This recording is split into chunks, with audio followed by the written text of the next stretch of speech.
എൻ്റെ വീഡിയോയ്ക്ക് താഴെ ഇത്രയും നെഗറ്റീവ് കമൻസ് വരാനുള്ള റീസൺ എന്താ? ഞാൻ പറയുന്നത് മുഴുവൻ എന്ത് ചെയ്യരുത് എന്നാണ്. എന്ത് ചെയ്യരുതെന്ന് പറയുമ്പോൾ അത് കേൾക്കുന്നവർക്ക് നെഗറ്റീവായിട്ട് തോന്നും. കടം കൊടുക്കരുത്, കടം വാങ്ങിക്കരുത്, കസ്റ്റമറുടെ പുറകിന് നടന്ന് തെണ്ടരുത് എന്നൊക്കെ പറയുന്നത് എന്താണ്? ചെയ്യാൻ പാടില്ലാത്ത കാര്യമാണ് പറയുന്നത്. ഈ ചെയ്യാൻ പാടില്ലാത്ത കാര്യം എന്തിനാ പറഞ്ഞു തരുന്നത്? അത് പറഞ്ഞു തരാൻ വളരെ കുറച്ച് ആളുകൾക്കേ പറ്റൂ.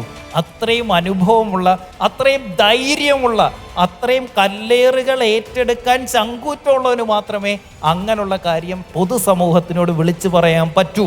കാരണം എന്താ? എന്ത് ചെയ്യണം എന്ന് പറഞ്ഞു തരുന്നത് കേൾക്കാൻ മനുഷ്യന് ഇഷ്ടമാണ്. അത് നീ ചെയ്യരുത് എന്ന് പറയുന്നത് പെയിനാണ്. Wisdom is painful. പക്ഷേ ഈ വിസ്ഡമാണ് നമ്മളെ റിയൽ ലൈഫിൽ യഥാർത്ഥ വിജയിയാക്കി മാറ്റുന്നത്. ശരിയാണോ?